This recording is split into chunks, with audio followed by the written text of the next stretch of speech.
ગુજરાતમાં બેંકના કર્મચારીઓ આગામી 21 જાન્યુઆરીથી 4 દિવસની હડતાલ પર જવાના હતા, પરંતુ આ હડતાલમાં સરકાર સાથે વાટાઘાટો શરૂ થતા આ હડતાલ હાલ પૂરતી મોકૂફ રાખવાનો નિર્ણય બેંક યુનિયન દ્વારા લેવામાં આવ્યો છે। પણ ગઈકાલે આઈબીએ અમને એક આશ્વાસન આપ્યું કે તમે ચિંતા ન કરો, અમે પોઝિટિવ છીએ, અમે હજુ પણ આગળ વધીશું, તમે અત્યારે સ્ટ્રાઇક ન પાડશો। એટલે સ્ટ્રાઇકની નોટિસ તો અમે આપી દીધી હોય, માટે સ્ટ્રાઇક અમે કેન્સલ નથી કરી, અપહોલ્ડ કરી છે, ડિફર કરી છે। જે દિવસે ઇન્ડિયન બેંક એસોસિએશન અમારી સાથે વાટાઘાટો કરશે, ફર્સ્ટ વીક ઓફ ફેબ્રુઆરીની અમને વાત કરી છે, એ વખતે અમે જોઈશું એમનું વલણ કેટલું પોઝિટિવ છે।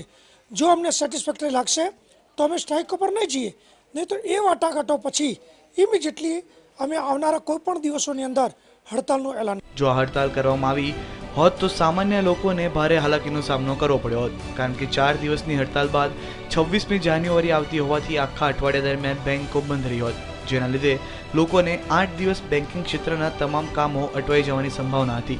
આ હડતાલ હાલ મોકૂફ રાખવાને લીધે બેન્કિંગમાં તમામ કાર્યો ચાલુ છે। કેમેરામેન કૃણાલ રાણા સાથે મીર દુધરેજિયા, ન્યૂઝ ઓનલાઈન, અમદાવાદ।